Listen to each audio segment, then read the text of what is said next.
Штип планира да гради затворен базен, ке се полни со вода од лаџите. Тие топли води планираме да ги донесеме кај сегашниот базен.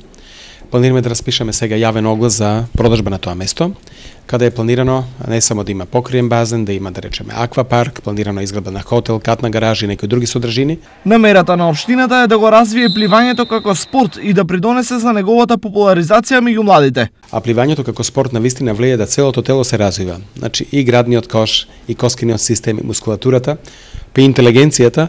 Мислам дека убаво е да имаме и таков спортски клуб и верувам дека сите оние деца кои се во пливачкиот клуб и оние спортисти кои се во ватерполо клубот ќе имаат шанси да во нашиот град се створат услови да во зимскиот период вежбаат, тренираат и постигнуваат резултати.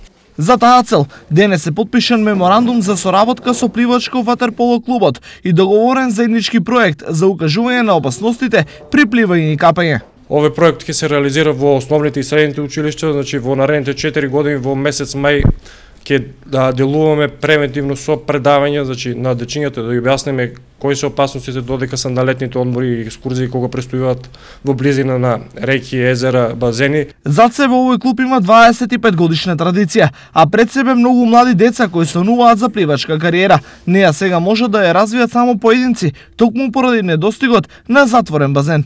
Ова година ќе учествувам на маратонот. Се спремам, го пливам во Скопје, го пливаме базенот. Би сакала учествувам во некој натпрев. Сепак, и без доволно услови, овој клуб има резултати. На маратонот и трка во Скопје. И јас имам освоено 1 медал.